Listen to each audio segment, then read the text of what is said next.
Assalamu alaikum, Bismillahir Rahmanir Rahim. Welcome, Jewish people, to another night video vlog. আসলে দিনে কাম করি, অফিসে থাকলে যা হয় রাতের বেলায় ভিডিও করা লাগে বা ভিডিও ফুটেজ নেওয়াটাই বুদ্ধিমানের কাজ।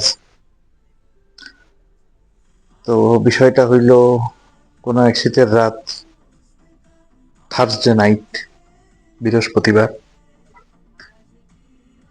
With low cost career and her colleagues. আমারও একজন কলিগ ছিল। তো সবাই মিলে ধরলো একদিন যে আমি নাকি আমার বউরে 300 ফিট নিয়ে যাই না। এখন আপনারাই বলেন, 300 ফিটের রাস্তা ছিল ভাঙ্গা, রাস্তার কাজ টাজ হইছে, ডেভেলপমেন্ট হইছে, বিদেশি রাস্তা হয়ে গেছে, এরপরে আমিও যাওয়ার সুযোগ পাইনি, হেরে কি নিয়ে যাবো? হের সাথে আমার ছুটি মিলে না, আমার সাথে হের ছুটি মিলে না, তো জামুটা কোন সময়? তো যাই হোক, একদিন হুট করে প্ল্যান, এই আগের প্ল্যান তখনকার প্ল্যান হয় না, সবাই মিলে মানে তার কিছু কলিগরা মিলে ডিউটি শেষে বায়না ধরলো 300 ফিট যাবে। ঠিক আছে, চলো। এই যাওয়ার ভিডিও। আর আমি রাস্তার মানুষ, বাসের মানুষ, ড্রাইভার মানুষ, যদিও চাকরি করি প্লেনের কোম্পানিতে, কিন্তু মানুষ তো রাস্তার। তো সেই জন্য গাড়িতেই ভিডিও বানাই, ব্লগ করি বা ভয়েস ওভার দিই। যদি ফুড ব্লগার হইতাম বা ওই রান্না বান্না কুকিং শেফ মাস্টার ক্লাসটা হইতাম, তাইলে হেডির হয়তো ভিডিও দিয়া কিছু একটা করতাম, ডিউটি হয়তো বাড়তো। তো আমাদের রাস্তার মানুষ, ভিউ নাই, কিছু নাই, তাও ভিডিও বানাই। কথা বলার দরকার, একা একা কথা বলে মানুষ পুরো পাগল হয়ে গেছে। তো যারা দেখবে আজকে দেখুক, 1 বছর পরে দেখুক, হয়তো ভিডিওটা দেখে ভালো, মানে কথা শুনে ভালোও লাগতে পারে। কারণ রতনে রতন চিনে, কারণ দুনিয়াতে আমি তো একা পাগল না, আরো পাগল আছে এমন। তো যাই হোক, বিষয় সেটা না, বিষয় হলো মধ্যরাতের ঢাকা। যখন জার্নিটা শুরু হচ্ছে তখন এই সময়টায় আনুমানিক 11:30টার মতো বাজে। তো আমরা কালশি ফ্লাইওভারের উপরে। এখন ট্রাক হিসেবে বা মিনি ট্রাক হিসেবে যথেষ্ট রাত চালাচ্ছে কিন্তু এই লোকটা সামনে যে ছিল। ইউজুয়ালি তার যে পিছনে যে লোড, ওর এই টার্নিং গুলা বা এই বাউলি নিয়ে কাটানো গুলা, এটা ইউজুয়ালি অন্য কিছু হইতেও পারে, অ্যাক্সিডেন্ট হইলেও হইতে পারে, মানে হইতে পারতো। তার যে গাড়ির কন্ডিশনার, যে টার্নিং নেয়ার যে কায়দা। তো যাই হোক, আমরা নিরাপদে সহিসালাম আল্লাহ আমাদের পৌঁছাইছে। রিজিকের মালিক আল্লাহ, হেফাজতের মালিক আল্লাহ। তো যে কারণে ভিডিও করা, অনেকদিন ভিডিও দেইনি বা করিনি, সময়ের অভাবে হোক, মন মেজাজ ভালো না থাকার অভাবে হোক, বা ভিউ হয় না সেই কষ্টেই বলতে পারেন হোক, যেটাই হোক, একটু করলাম বা করতেছি। ছোট ছোট করে একটু একটু করে শুরু করি, দেখি আবার কি হয়, কত দূর কি যাওয়া যায়। জিনিসটা দোষ আসলে আমাদের। আমাদের কিরকম, আমরা যারা বাংলাদেশি আছি বা বাঙালি যারা আছি, এরা আই গো ইউ সি এই টাইপের মানুষ। মানে আমি যাই, তুমি চাই দেখো। কেন এরকম বলা? আমরা বুঝি কম, জানি বেশি, বা যেটা জানি সেটা কখনো মানতে চাই না। মানতে চাই অন্য কারোর জন্য, নিজের জন্য না।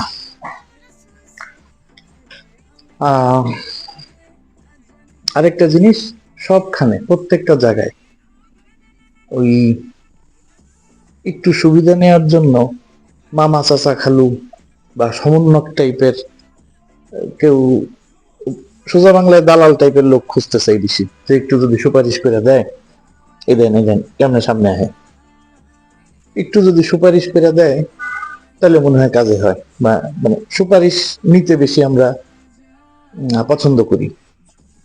সবখানে, যতই আমরা ওইটার উপযুক্ত হই না কেন। তো জিনিসটা বলতেছি, কোনো নির্দিষ্ট পার্সন বা কোনো সিচুয়েশনকে ইয়ে করে না, মানে পারিপার্শ্বিক সবকিছু দেখে। আমাদের দেশের বর্তমান যে অবস্থা, আনডিসাইডেড, মানে কোনো নদীর মাঝখানে, এখন আমরা কোনো কুল কিনারে, নদীও ঠিক না সাগরের মাঝখানে, নদীর ভিতরে তো বোঝা যাইব যে এখানে একটা তীর আছে, দূর গেলে কিছু না কিছু পাবো। আমরা সাগরের মাঝখানে আত্রাই গেছি, নাবিক মাঝি কোনো গাইডলাইন নাই, চলতে থাও ফিসাবিলিল্লাহ যেদিক নিয়ে যায়।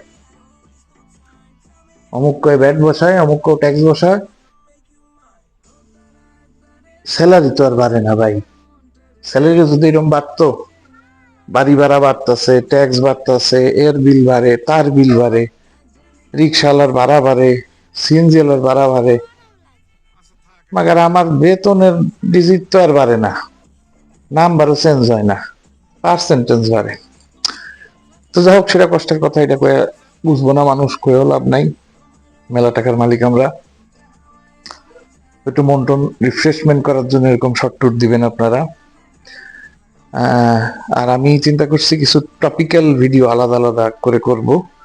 নিজের যতটুকু জ্ঞান তো নাই, মূর্খ মানুষ, অশিক্ষিত মানুষ, স্বল্প জ্ঞানে যতটুক যা শেয়ার করে পাওয়া যায়।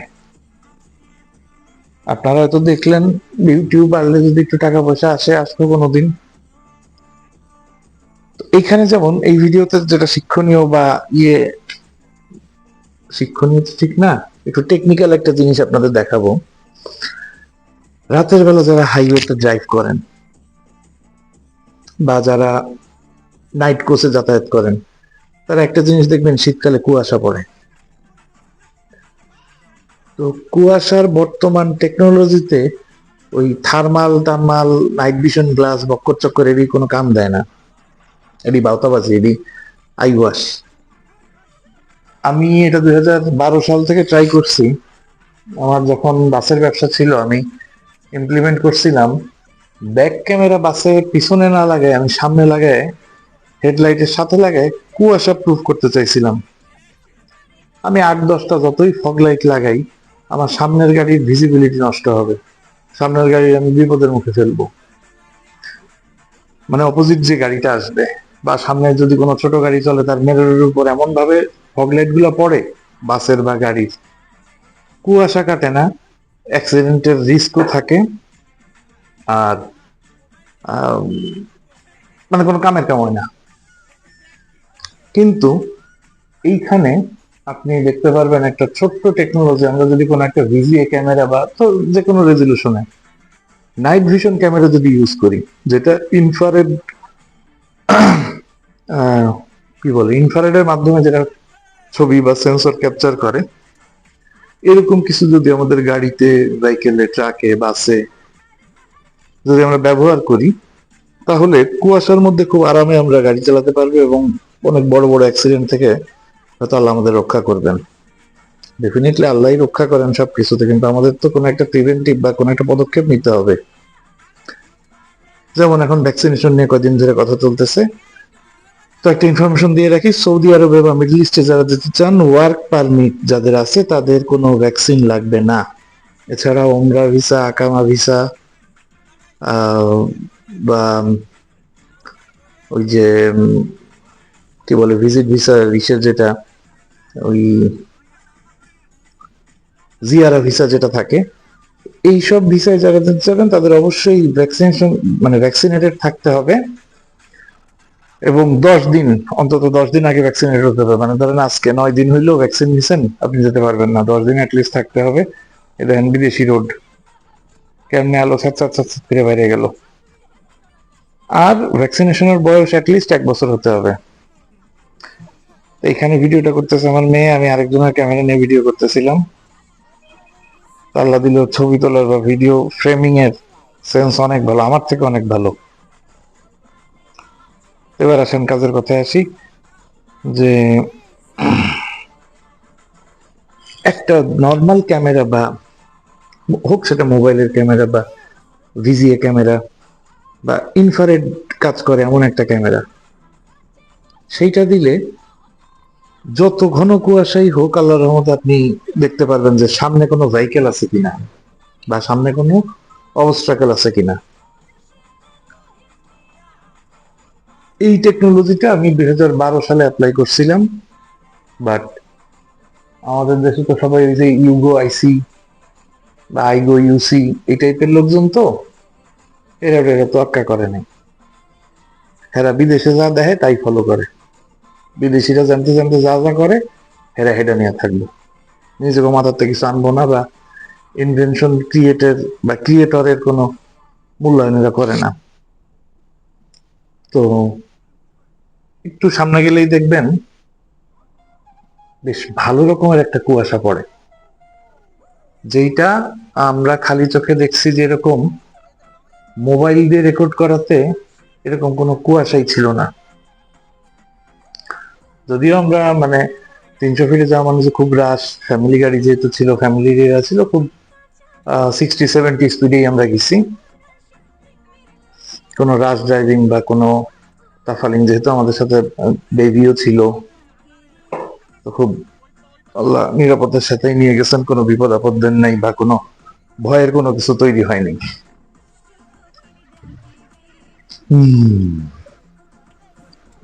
এই যে দেখেন হালকা হালকা নির্জন যত জায়গা হবে কুয়াশা একটু পড়বে, কুয়াশা কাটানো হচ্ছে, কুয়াশা যত উপকার, কুয়াশার মধ্যে কিভাবে আমরা চলতে পারবো সেই জিনিসটা আমাদের জানা বেশি জরুরি। লাইট তো আপনি ফেলে লাগাইতে পারেন, কিন্তু লাইটে যদি সবকিছু হয়, অন্য মানুষের ক্ষতিও তো হইতে পারে আপনার লাইটের কারণে। এই জিনিস আমরা বুঝবো না, আমরা লেজার লাইট আনবো, হ্যাজার্ড লাইট আনবো, মানে হাই বিম যে লাইট গুলা, খুব পাওয়ারফুল লাইট গুলা, মানে সবকিছু এড়িয়ে আনবো যাতে অন্য মানুষের বাস হয়, আমি নিজে যাই, কিন্তু আমিও যে নিজে বিপদে পড়তে পারি সেটা আর কেউ বুঝে না। এই যে দেখেন এখান থেকে কুয়াশা শুরু, এই পিক আপটারে ওভারটেক করবো, তারপরে মানে ট্রাক্টরে ওভারটেক করলাম, এই কালা গাড়ি, এটা হলো নীলা মার্কেটের মোড়। তা আমরা কাঞ্চনের এই পর্যন্ত গেছিলাম, এটা হলো উপরের গোল চক্কর, খারাপ না, ভালোই করছে, কিন্তু একটু যদি নিরাপদে আমরা চলি বা চালাই, বাইকাররা যদি একটু স্পিড বেশি না তুলে, মানে স্পিড তুললেই তো হয় না, আমার তো থামানো লাগে জিনিসটা, কন্ট্রোল ওভার হয়ে যাওয়ার পরেই তো, আউট অফ কন্ট্রোল হওয়ার পরেই তো অ্যাক্সিডেন্ট গুলো হয়। এই জিনিসগুলো মাথায় রাখলে আল্লাহর রহমতে কোনো অ্যাক্সিডেন্টই হয় না। কিন্তু না, আমরা এখানে অ্যাডম দেখাইতে যাই, খুব জোরে চালামো, আগে যাইতে হইব, আগে যাই মরে পড়ে থাকবো, আবার হেগুলো না ধরলে আমরা খারাপ। এই যে দেখেন কুয়াশার তীব্রতা কতটুকু, কুয়াশাটা দেখানোর জন্য একটু বারবার এক কথা রিপিট করতেছি, যদিও জানি জ্ঞান কম, তো ভাই জ্ঞান বেশি এরকম করতাম না, টাইম নিয়ে এখানে দিতাম।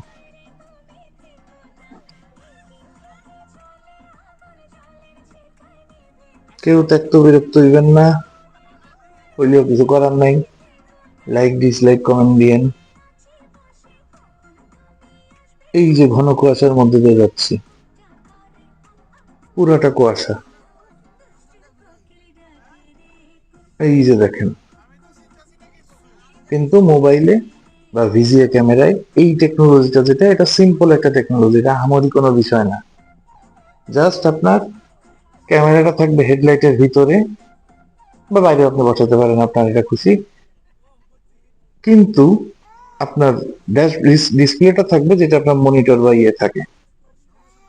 আর একজনের তো মোবাইল ধরে মোবাইলের দিক তাকায় তো গাড়ি চালানো সম্ভব না, প্রচন্ড রকমের কুয়াশা। এই যে আমার মেয়ে কুয়াশাও ধরতেছে গাড়ির মধ্যে দেখেন, কিন্তু ক্যামেরায় সবকিছু ফকফকা, আপনি খালি চোখে যখন দেখবেন তখন আপনি কিচ্ছু দেখতে পারবেন না, সব সাদা সাদা লাগবে। সিম্পল একটা টেকনোলজি, এই যে ক্লিয়ার, সব ক্লিয়ার, সামনে কোনো কিছু নাই, রাস্তা সোজা রাস্তা। এবং আমি ওই সময় ডিরেকশন দিচ্ছিলাম যে সামনে ক্লিয়ার, তুমি যাও, ড্রাইভার তো খালি চোখে। তো এই জিনিসগুলো আমি যেমন ইমপ্লিমেন্ট করছি, আরো কিছু বাসের আমার মানে সেফটি রুট বানানোর জন্য কিছু ইনোভেটিভ আইডিয়া আমার কাছে আছে। কেউ যদি ইমপ্লিমেন্ট করতে চান যোগাযোগ করতে পারেন আমার সাথে। কারণ পাওয়ারফুল হেডলাইট ফগলাইট আনলেই তো সব সলিউশন শেষ হয় না। আমি হয়তো আমার গাড়িতে 20,000 টাকা দামের লাইট লাগাইতে পারি, তাতে আমি দেখতে পারবো আরেকজন দেখতে পারবে না, আরেকজনের ক্ষতি হবে। অপোজিট থেকে যে গাড়ি আসবে সেই গাড়ি কোনো কিছু দেখতে না পেরে সে অ্যাক্সিডেন্ট করবে, দোষ হবে কার? সেই গাড়ির। কিন্তু আপনি যে অসুবিধা করছেন আপনার দোষ হবে না। টাকা কামাই করার জন্য ভাই দুনিয়ায় আসিনি, দুনিয়ায় আসছি আল্লাহর ইবাদত করার জন্য এবং আল্লাহর যে মাখলুক আছে তাদের খেদমত করার জন্য, তাদের সহযোগিতা করার জন্য, আমার দ্বারা যেন কোনো মাখলুকের ক্ষতি না হয়। তো এবার আসেন বড়লোকি জায়গায় কি জন্য গেছি, কি কি করলাম। আমরা যে হাঁস টাস খাইনি ভাই, আমরা বাতে মাছে বাঙালি, মাছও খাই নাই, মাছ অনেক দাম বেশি এখানে। আহ খিচুড়ি খেলাম, একটু গরুর মাংস নিলাম, আর 3 ধরনের কাবাব নিলাম, আর ভর্তা নিলাম, বেগুন ভর্তা ছিল। সারা রাতি নাকি নীলা মার্কেট জমজমাট থাকে। ওরা সন্ধ্যা মানে বিকাল 5টা থেকে ভোর 4টা 5টা 6টা পর্যন্ত থাকে। রিকমেন্ড করবো না যাওয়ার, যে খুব আসেন আহামরি জিনিস, অলমোস্ট ডাকাতি বলতে পারেন। 1 কাপ চায়ের দাম 50 টাকা। খাই নেই ভাই, খাই নেই, এরকম এত বড় লোক আমি হয়ে পারিনি যে 50 টাকা দিয়ে চা খামো। আর ওইলেও আল্লাহ ক্ষমতা দিলেও খামো না, 10 টাকা চাই খাই। আমাকে মিরপুরে সবুজ আছে, খুব ভালো চা বানায়। এটা জাস্ট এজ এ ট্যুর হিসেবে ধরেন, আমরা ওইরকম খাওয়া দাওয়ার জন্য যাইনি। মেয়ে একটু যে এখানে ওই কিছু রাইড ছিল, ওই রাইডে একটু খেললো, ঘুরলো। তো স্ত্রীও খুশি হইলো, লো কস্ট ক্যারিয়ার। এরকম মাঝে মাঝে আল্লাহ নিয়ামত দেখার জন্য হইলেও বেরোবেন, কোথাও যাবেন। এই রাতটা আমার জন্য অনেক বড় ছিল। আমি শুধু এখানে না, এরপরে বাসায় গেছি 3টার দিকে, ওদের নামাই দিয়ে আমি আবার সদরঘাট গেলাম। আমার আব্বু ভোলা থেকে আসতেছিল, তো তাকে রিসিভ করার জন্য অলমোস্ট সারা রাত সদরঘাটে অবস্থান করার পরে কুয়াশার কারণে ইয়েও আসতে পারে নাই। আহ, যে টিপু 13 মনে হয় লঞ্চটা, বিরাট বড় লঞ্চ। তা আমি তো পানির লোক না, ওইভাবে ওইরকম জানিও না। তো ওই লঞ্চটা আসতে অনেক দেরি করছে। ইউজুয়ালি 3টা 3:30টার মধ্যে চলে আসে, আজকে আসছিল 4:15 দিকে এরকম। তারপরে তাদেরকে নিয়ে রিসিভ করে বাসায় আসতে আসতে 4:45। সারা রাত আহ জাগা ছিলাম, না ঘুমানো। আর আমার জন্য দোয়া করবেন, দোয়া করবেন সব সার্বক্ষণিক ভালোর জন্য, যাতে ভালো কিছু হয়। আর একটু বাইরে যাওয়ার ট্রাই নিজেও করতেছি, বা আল্লাহর কাছেও চাইছি, যেখানেই হোক, টার্জান বিষয় হোক, নর্মাল বিষয় হোক, যাতে হয়ে যায়। এখানে আমরা একটা ছাগলামি করছি দেখেন। গেছি একটু রাস্তা ওই নতুন নতুন আগিয়ে যাওয়া হয়, প্রথমবার আসছি তো, রাস্তা গেছি আহলাইয়া। তো ওই প্রিয়জন থাকলে রাস্তা ভুল হইলেও কোনো অসুবিধা হয় না। পছন্দের লোকজন ছিল, প্রিয়জন ছিল,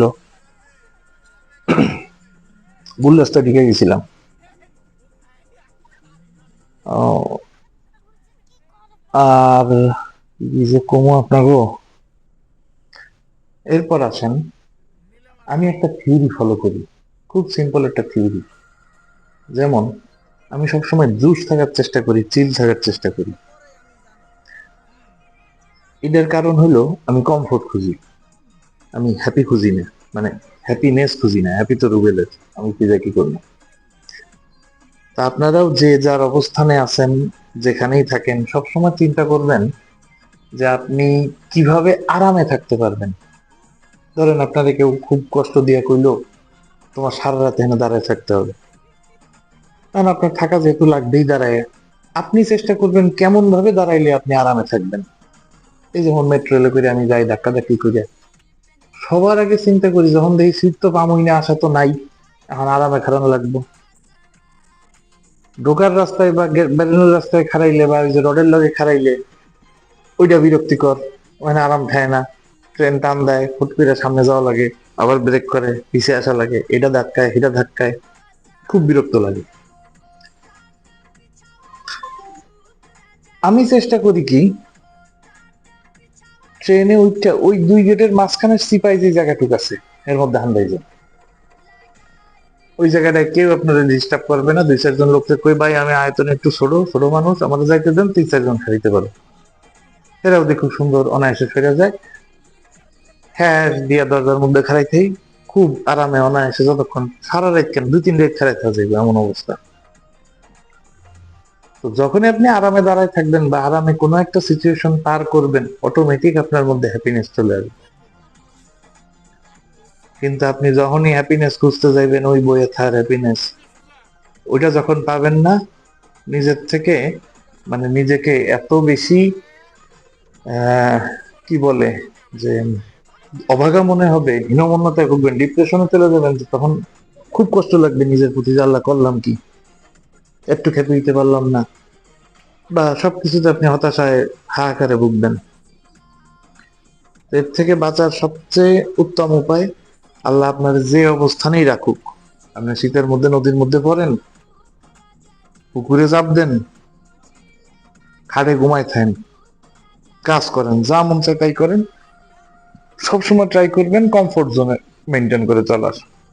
বেতন কম পাচ্ছেন, কোনো অসুবিধা নেই, 5 টাকা কম খরচ করেন, একবেলা 5 টাকা কম খান, পরের বেলার জন্য সেভ করেন, অটোমেটিক দেখবেন হ্যাপিনেস চলে আসছে। এটা কোনো মহা মনীষীর ডায়লগ কিনা জানি না, আমিও তো বইটই পড়ি না, জ্ঞান ম্যান অত নাই, জীবন থেকে নেয়া, বিবেকের থেকে বাইরেছে দুইটা জিনিস piece. Always search for comfortness, not happiness. Happiness will automatically come to your comfort. So, Jewish people, যারা আমার ভিউয়ার আছেন বা আত্মীয় স্বজন আছেন বা যারা দেখেন, ফ্রেন্ডস অ্যান্ড ফ্যামিলি, দুইটা রিকোয়েস্ট থাকবে। এক হলো, সব সময় ট্রাই করবেন সৎ পথে থাকার। আর যারা মানে এক আল্লাহকে বিশ্বাস করবেন, আল্লাহকে বিশ্বাস করার মধ্যেও কিছু জিনিস আছে। আল্লাহ এক এবং আল্লাহ সর্বশক্তিমান, সর্বে সর্বা, এই জিনিসটা বিশ্বাস করে চলবেন বা এটা মানবেন, দেখবেন he will overcome anything and Allah will always help us. Only Allah will always help us, no one. এখানে একটা ছাগলামি করছি আমরা, সোজা উঠতে গেলেই ভালো রাস্তা, আমরা এখানে দাঁড়াইছি, ম্যাপ দেখছি, এরপরে রিভার্স গিয়ার একটা ঘ্যাট করে টান দিছি, টান দিয়া আরো বামে যায় ভাঙা রাস্তা দিয়ে গেছি। দেখেন খালি মানুষজন মনে করতেছে খেলার বলদ, বলদ গুলা করতে আইছে। এই দেখেন, এই পিছনে ব্যাগ দিয়ে টান দিয়া এই ভাঙাচোরা রাস্তা দিয়ে ঢুকছি, অথচ ওই রাস্তা দিয়ে আইসা নামলেই জাস্ট বামে টার্ন নিলেই এই ভালো রোড। তো এখানে নানা ভাইতে মনে হয় খাইছিলাম, দাদা ভাই পাই নাই, দাদা ভাই পেলে দাদা ভাই খাইতাম। আলহামদুলিল্লাহ, রিজিকের মালিক আল্লাহ, রিজিক নিয়ে কমেন্ট করার বা এই ফুড ব্লগিং, এটা ভালো এটা খারাপ এটা কোয়ার এখতিয়ার আমার নাই। আল্লাহ যাই খাওয়াইছেন ভালো খাওয়াইছেন, আমার রিজিকে ওইটা ছিল বলেই আমি খেতে পারছি। জাযাকাল্লাহ খায়রান, খুব ভালো খাইছি আলহামদুলিল্লাহ। আর বেশি কিছু বলবো না, ভালো থাকবেন, সুস্থ থাকবেন। ও আরেকটা জিনিস, বাজার দর কিন্তু কমছে। আজকে যেমন ক্যাপসিকাম মরিচ কিনছি 100 টাকা কেজি, সেই জুস। ফুলকপি তো 5-10 টাকা পারলে ফ্রি দিয়ে দেয় বেড়া, দাম নিয়ে কোনো পাবে না। আলু 4 কেজি নিছি 100, পেঁয়াজ 45 টাকা না 40 টাকা করে কিনলাম। তো সরকারের থ্যাঙ্কস দিয়ে লাভ নাই, কাউকে ধন্যবাদ দিবেন না আল্লাহ ছাড়া। আলহামদুলিল্লাহ, এরকম সবসময় থাকলে আমরা খুশি। এতে সরকার যে মন চায় হে থাকুক, বেড়ি না আসলে ভালো, কারণ ইসলামে মহিলাদের শাসন নাই, আর ইসলামের কথা করার অধিকারও আমার নাই। আমি আলেমও না এবং অত জ্ঞানী লোকও না। আমরা যেখানে পার্কিং করছিলাম, তো হ্যাপি পিপল। রাতের বেলায় 300 ফিট দেখেন নীলা মার্কেট গাড়িতে ভরা, ভাই পার্কিং করার জায়গা নেই। টাটা, গুড বাই, আল্লাহ হাফেজ।